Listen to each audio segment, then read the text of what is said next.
Ya, kepada yang sedang menonton, baik guru, ibu bapa ataupun murid-murid, hari ini kita nak mengetahui lebih lanjut berkenaan dengan pentaksiran bilik darjah, tahap penguasaan dan standard prestasi di mana sangat-sangat penting perkara ini untuk kita mengetahui perkembangan murid-murid. Kita tahu ada 6 tahap penguasaan. Penting ibu bapa kena catat nota tu. Dan saya teruskan kepada Cikgu Amran. Silakan Cikgu. Okay, terima kasih Din. Selamat. Lepas ni Din, kita cuba akan memahami pula standard prestasi mata pelajaran.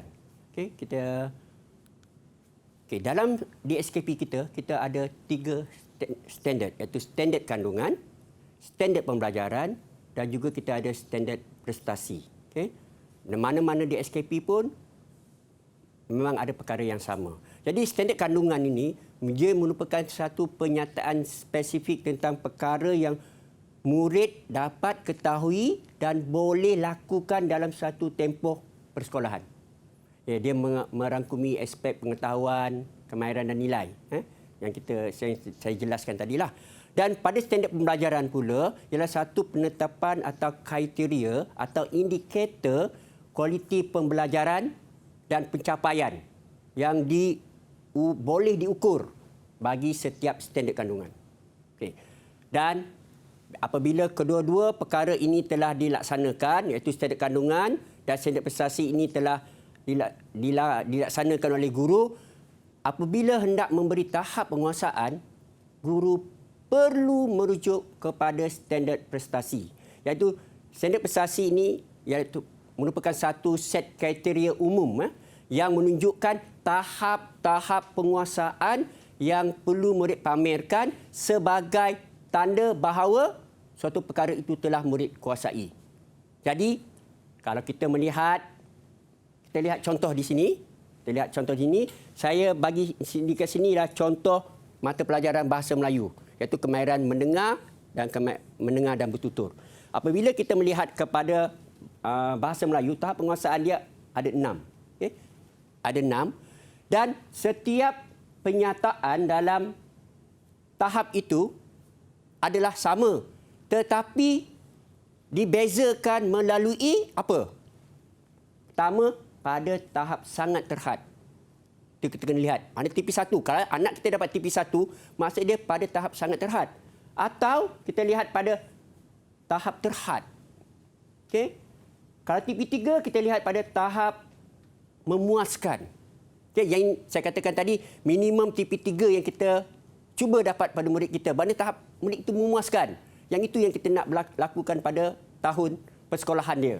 Dan kalau kita lihat kepada TP4, cara bertatasusila pada tahap yang kukuh.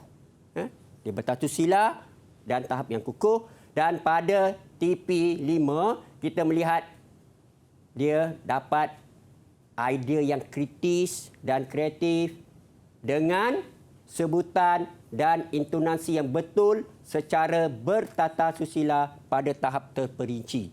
Dan bila kita melihat kepada tahap 6, bila tahap 6 ini, murid ini dah ada apa? Kita lihat dia dapat apa? Menggunakan idea yang kritis dan kreatif dengan sebutan, intonasi yang betul secara bertatasusila pada tahap yang sangat terperinci. Konsisten. Konsisten tu. Dan menjadi model teladan. Jadi itulah yang kita nak hasilkan kepada murid-murid kita pada tahun persekolahan dia berdasarkan tadi kepada standard kandungan dan juga pada standard pembelajaran dan kita ukur mereka melalui standard prestasi tersebut. Jadi di sebelah kanan saya ini kalau kita lihat adalah contoh-contoh untuk standard prestasi mata pelajaran sejarah tingkatan 2, sains tahun 1 dan juga matematik tahun 1. Kalau kita lihat tahap penguasaannya adalah berbeza dalam setiap mata pelajaran. Itu kita kena ingat, berbeza dalam setiap mata pelajaran. Okey, seterusnya Din. Kita cuba lihat kepada tahap penguasaan keseluruhan.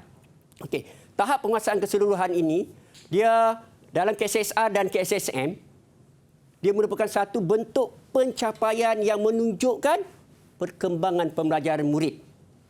Keseluruhan dia.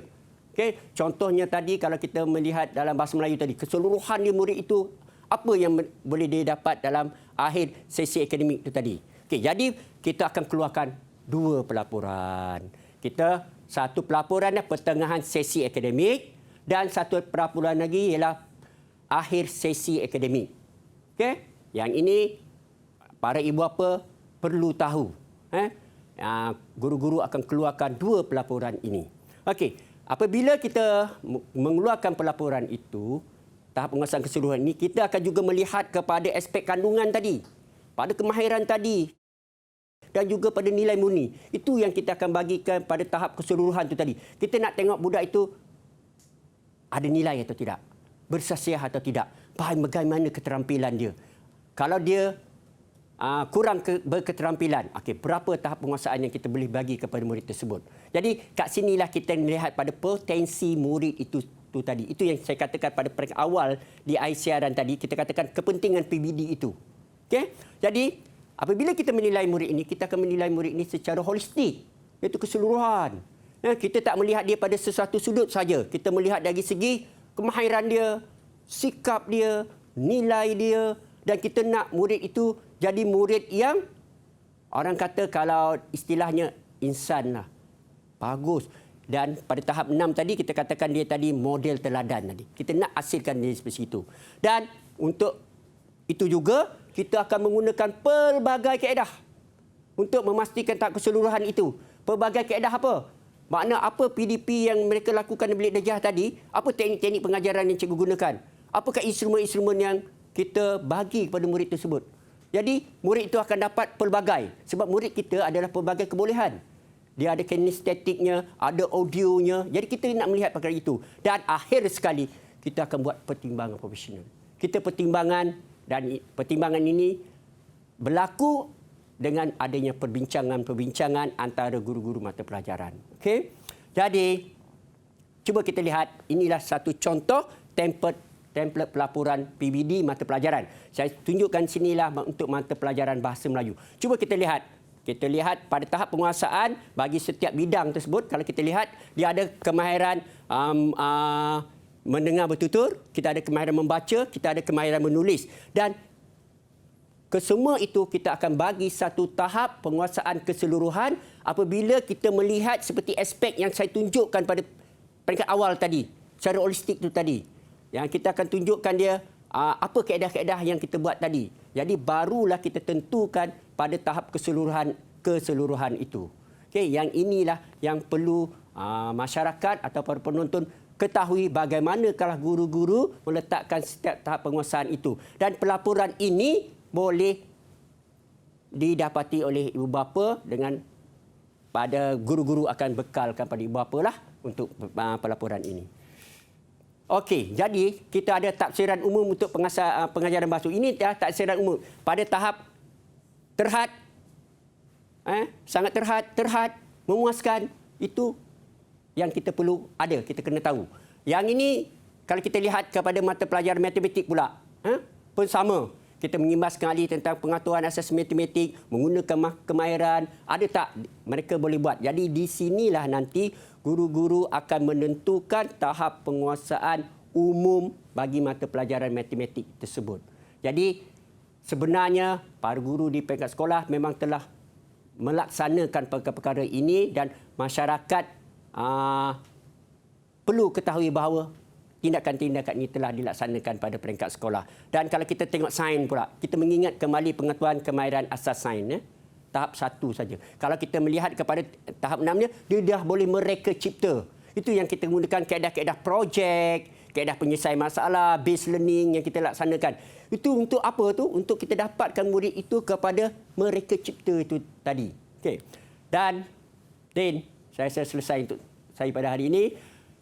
Secara ringkasnya, perkongsian saya mengenai PBD, tahap penguasaan dan standard prestasi. Baik, terima kasih juga Amran. Saya rasa satu perkongsian yang sangat-sangat berguna kerana selain daripada saya rasa ibu bapa dan juga murid-murid, guru-guru di rumah pun dah cakna berkenaan dengan pentaksiran bilik darjah ni ataupun PBD. Mungkin selama ni kita duk dengar je PBD, tapi kita tahu macam mana dilakukan di sekolah-sekolah kan. Kita tahu tadi ada 6 tahap penguasaan betul. TP kan. Din pun dah mahir dah tu. Saya pun dah mahir dah, tapi saya rasa macam nak masuk sekolah balik dah, cikgu. Boleh. Boleh.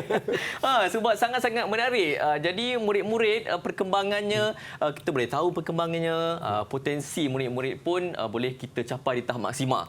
Sekali lagi terima kasih Cikgu Amran kerana sudi meluangkan masa pada hari ini. Dan kepada anda yang menonton, teruskan menonton Didik TV KPM. Assalamualaikum. Bye-bye.